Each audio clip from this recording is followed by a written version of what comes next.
The UK Prime Minister says Britain and Russia share the aim of ending the bloody conflict in Syria, adding that Moscow and London still have their differences on the issue. Let's find out if there's been any big progress in overcoming those difficulties during the meeting in Sochi. We'll talk to author John White. He's extensively been covering the situation in Syria. He's joining us live on the line now. Hi, John. So then, we've got Moscow, we've got London, Washington agreeing to hold an international meeting on the Syria conflict. It all sounds fantastic. However, it's going to be a different thing, I guess, getting the two warring sides to talk to each other. How much of a problem is that going to be? Well, it's going to be a major problem, given that the opposition is now made up of an al-Qaeda affiliate almost exclusively, Jabhat al-Nusra. This gang of cutthroats has waged savage war in the country against a largely civilian population. So it'd be hard to consider that the Syrian people would be happy with their government talking to these people. Many of them are foreign fighters. They've come across the border from Jordan and Turkey and Iraq. So it'd be very difficult to see how that would fit with the Syrian people, given the nature of the struggle on the ground. We've now seen the Syrian National Army enjoying some significant success in the last few weeks in taking back rebel-held areas of the country. And I think this has produced a panic, actually, in Washington, London and Paris, which is why David Cameron has been so keen to fly to Russia to meet with Vladimir Putin. I wondered during that meeting today, I asked this to our guest earlier on, I mean, one of the sticking points here, the UK is still pushing, isn't it, to lift the arms embargo, to arm the rebels.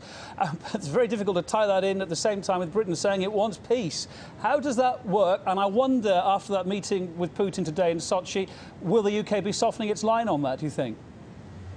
Well, I think it will have to, because, as I say, the conflict is not going their way. They were hoping to destroy the Assad regime on the way to weakening the axis of resistance in the region, comprising Syria, Hezbollah and Iran. And it's certainly not working out that way, because politically of Russia's political opposition to Western military intervention. But let's be clear, the West is already intervening militarily. It's doing so through the Gulf states, the Saudi kleptocracy, Qatar and Jordan, funneling weapons, funneling money to the rebels.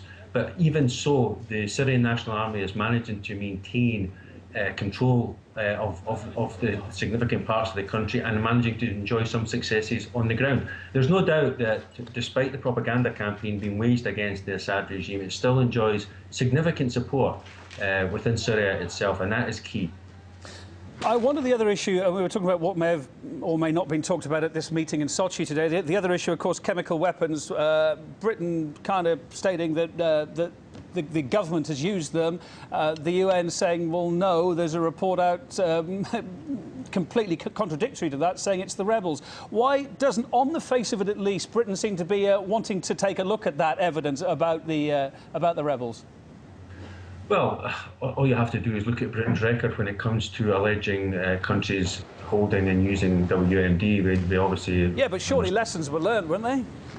It seems not. It seems when you're talking about a wider geopolitical struggle, which is what we're seeing taking place, that nothing is off the table when it comes to British government involvement and its determination to affect a favourable outcome, not in the interest of the Syrian people. It should be said, but in the interests of London and Washington and Paris. So, you know, for London to allege that the Syrian government and the Syrian National Army has been using chemical weapons, I think we take that with a 2-ton dose of salt. Right, to John Wright, thanks ever so much for being on the programme, much appreciated.